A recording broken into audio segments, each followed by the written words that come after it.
Hello, मैं Gurgaon police station से sub inspector Vijay Singh Rathore बात कर रहा हूँ। क्या यह अनुराग शर्मा के घर का नंबर है? गरिमा ने बताया, जी हाँ, ये नंबर अनुराग शर्मा के घर का ही है। क्या कोई प्रॉब्लम है?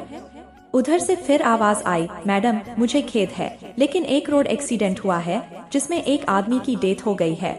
हमें उसकी जेब से एक वॉलेट और एक मोबाइल फोन मिला है। दोस्तों नमस्कार, दिल को छू लेने वाली लव स्टोरी कहानी को अंत तक पूरी जरूर सुने। अभी 2 दिन पहले अनुराग और गरिमा की शादी की 8वीं सालगिरह थी, लेकिन अनुराग भूल गया और ऊपर से उस दिन घर भी लेट आया था। फिर तो कहना ही क्या। उस दिन दोनों के बीच बहुत झगड़े हुए थे। गुस्सा ठंडा हो जाने पर अनुराग ने अपनी पत्नी को मनाने की बहुत कोशिश भी की, लेकिन मैडम तो मैडम होती है, मर्जी चाहे माफ करें और न चाहे तो ना करें।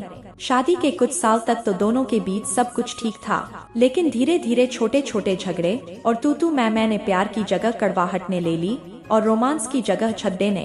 अब तो एक दूसरे के प्रति सम्मान के बीच में उनका स्वाभिमान आने लगा था। एक समय था जब दोनों को लगता था कि वे एक दूसरे के बिना जी नहीं पाएंगे, मगर आज वही दो प्रेमी जोड़ा एक ही छत के नीचे अजनबियों की तरह रह रहे थे।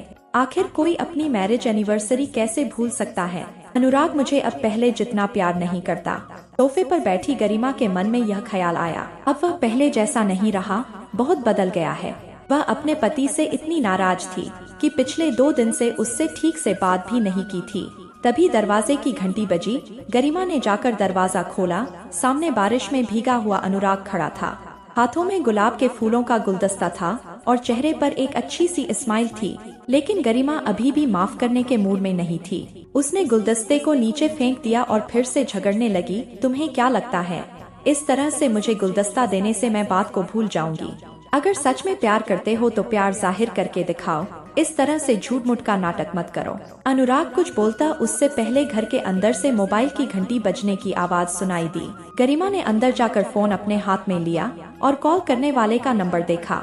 उसे आश्चर्य इस बात का हुआ कि वह तो मेरे सामने था, लेकिन कॉल तो अनुराग के फोन से ही आ रही थी। लेकिन जब उसने फोन रिसीव किया तो दूसरी तरफ से किसी अनजान मर्द की आवाज सुनाई दी। हेलो, मैं गुड़गांव पुलिस स्टेशन से सब इंस्पेक्टर विजय सिंह राठौड़ बात कर रहा हूँ। क्या यह अनुराग शर्मा के घर का नंबर है? गरिमा ने बताया, जी हाँ, ये नंबर अनुराग शर्मा के घर का ही है। क्या कोई प्रॉब्लम है? उधर से फिर आवाज आई, मैडम मुझे खेद है, लेकिन एक रोड एक्सीडेंट हुआ है जिसमें एक आदमी की डेथ हो गई है। हमें उसकी जेब से एक वॉलेट और एक मोबाइल फोन मिला है, जिसमें आपका नंबर होम के नाम से सेव किया गया है। हमें उसके बॉडी की शिनाख्त करने के लिए आपकी जरूरत है, तो क्या आप अभी सिविल हॉस्पिटल आ सकती हैं? गरिमा का दिल बैठ गया। वह अचंभित थी। उसने कहा, लेकिन मेरे पति तो मेरे साथ यहाँ घर पर हैं। फोन से आवाज आई, सॉरी मैडम, लेकिन यह घटना 2 घंटे पहले हुई थी। जब वे रेलवे स्टेशन से बाहर निकल रहे थे, तभी एक तेज रफ्तार कार से उनका एक्सीडेंट हुआ है। गरिमा को चक्कर आने लगा। वह कुछ सोच नहीं पा रही थी। उसका दिमाग शून्य होते जा रहा था। वह अपना होश खोने लगी थी। यह कैसे हो सकता है? उसने पहले किसी से सुना था कि कभी कभी आत्माएं इस दुनिया को छोड़ने से पहले अपने प्रियजन से मिलने आती हैं। आंखों में आंसुओं का सैलाब लिए वह भागती हुई हॉल में पहुंची। अनुराग वहां नहीं था। पुलिस वाला सही कह रहा था। अब उसे पछतावा हो रहा था कि अनुराग मरने के बाद भी आखिरी बार मुझसे मुलाकात करने और उसे मनाने आया था, लेकिन उसने गुस्से में आकर उसके साथ अच्छा बर्ताव नहीं किया। वह रोती हुई फर्श पर बैठ गई और खुद को कोसने लगी, कितनी बेवकूफ हूँ मैं, जो गुस्से में मैंने अपना सब कुछ खो दिया और अनुराग से मिलने का आखिरी मौका भी हमेशा हमेशा के लिए खो दिया था। अनुराग के साथ उसे अपने पुराने बिताए दिन याद आने लगे। वो शादी से पहले अनुराग का थिएटर के अंदर सबके सामने शादी के लिए प्रपोज करना, आधी रात को उसके लिए अपने हाथों से मैगी बनाना और अपनी बेसुरी आवाज में अरिजीत सिंह के गाने गाना, मानो सब कुछ गरिमा की आंखों के सामने अभी हो रहा था। गरिमा ने अपनी आंखें बंद कर भगवान से प्रार्थना करने लगी, हे भगवान, बस एक बार मुझे उससे मिला दो ताकि उसे बता सकूं कि मैं उससे कितना प्यार करती हूँ। तभी अचानक बाथरूम में किसी के होने की आहट सुनाई दी और धीरे से दरवाजा खुला। अनुराग टॉवल लपेटे बाहर आया और बोला, स्वीट हार्ट, मैं तुम्हें बताना भूल गया कि आज शाम को ट्रेन में आते वक्त मेरा वॉलेट और मोबाइल चोरी हो गया है। अनुराग को देखकर गरिमा दौड़ती हुई उसके पास आई और उसके गले से लिपट गई। कभी कभी हम एक पल के मूल्य को तब तक नहीं समझ पाते जब तक कि वह समय गुजर नहीं जाता। अक्सर हम अपने प्रियजनों के साथ ऐसा ही बर्ताव करते हैं जैसा हम अनजान लोगों से भी नहीं करते।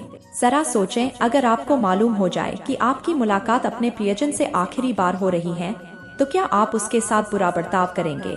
नहीं, ऐसा आप सोच भी नहीं सकते। बुरा बर्ताव करना तो दूर की बात है। दोस्तों, यह तो सिर्फ एक कहानी थी, परंतु असल जिंदगी आपको दूसरा मौका कभी नहीं देगी।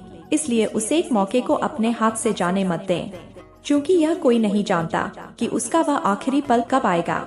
इसलिए अपने प्रियजनों के साथ हमेशा ऐसा व्यवहार करें मानो आप उनसे आखिरी बार मिल रहे हो। यही कहानी और असल जिंदगी के बीच का सीक्रेट है। तो दोस्तों, उम्मीद करते हैं यह छोटी सी लव स्टोरी आपकी जिंदगी में सकारात्मक सोच और बदलाव लाएगी। अगर आपको यह कहानी अच्छी लगी हो तो कमेंट जरूर करें और अपने दोस्तों के साथ भी शेयर करें। यदि आप इस चैनल पर नए हैं तो चैनल को सब्सक्राइब जरूर करें। धन्यवाद।